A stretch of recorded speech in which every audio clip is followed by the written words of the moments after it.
Une des choses qui m'a le plus frappé pendant la gestion de la crise sanitaire, c'est la manière dont l'État a prétendu tout faire, tout seul, du début jusqu'à la fin. J'en ai pas été surpris. Il y a deux raisons à cela. La première, c'est la psychologie un peu particulière du chef de l'État.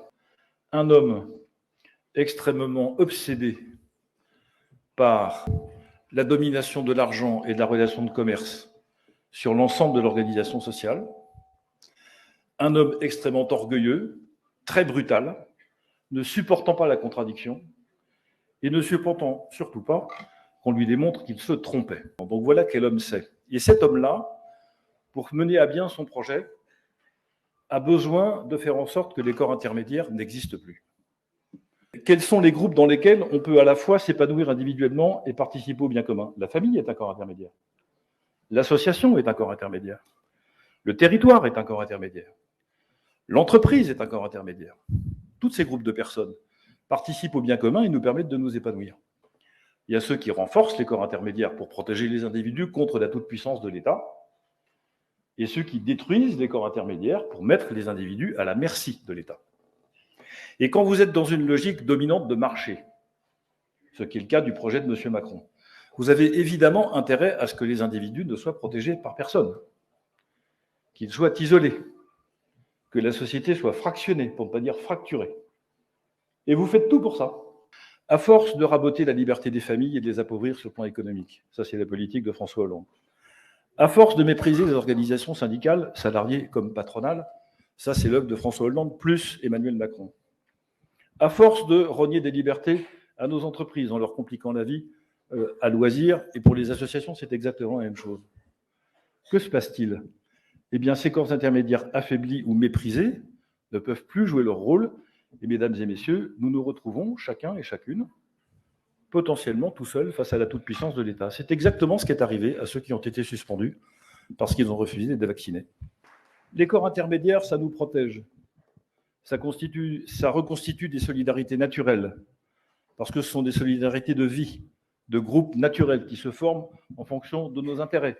La famille parce qu'elle transmet, l'entreprise parce qu'elle produit des richesses, l'association parce qu'elle apprend l'importance de la gratuité dans une organisation sociale et du dévouement à une cause qui est plus grande que soi. Le territoire parce que c'est là qu'on s'enracine et c'est là qu'on vit quotidiennement. Quand on abîme tout ça, ou quand on affaiblit tout cela, alors on se donne les moyens en fait d'exercer une réelle toute-puissance. Et c'est ça qui est en train de se produire. La toute-puissance de M. Macron, elle tient bien sûr à sa psychologie, bien sûr à la force des institutions de la Ve République qui protègent le pouvoir exécutif comme dans aucun autre endroit au monde, mais aussi au fait que quand on dit de temps en temps qu'il n'y a plus de contre-pouvoir, de fait, les corps intermédiaires sont en train de disparaître. Et on a tout fait pour qu'ils disparaissent. Mais la différence avec les régimes totalitaires de l'ancienne formule, c'est qu'ils l'ont fait de manière coercitive. La façon d'Emmanuel Macron et du projet néolibéral est beaucoup plus efficace, parce qu'elle se fait en douceur. Elle se fait par la censure, soft, mais réelle. On n'enferme pas les opposants. On les prive de moyens de subsistance et de communication. C'est bien plus efficace. Il n'y a pas de mort. Personne n'est torturé. Il n'y a rien de spectaculaire. C'est sournois. C'est doux. On sent presque pas que ça arrive. Et pourtant, quand on prend un peu de recul, je vous assure que on est en train de nous préparer, et je termine par là, une société qui ressemble furieusement au crédit social à la chinoise. Un des enjeux de tous les scrutins qui viennent, c'est la défense des libertés fondamentales.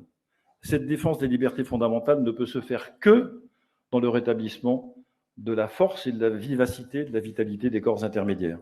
La défense des droits des associations, la défense des droits des entreprises, la défense des familles, la défense des territoires et de leur identité et le rétablissement des solidarités naturelles. Il faudra regarder, dans les projets qui vous seront proposés à l'avenir, ce que les uns et les autres souhaitent faire des corps intermédiaires, c'est-à-dire vous redonner à vous le pouvoir dont vous avez besoin et auquel vous avez droit.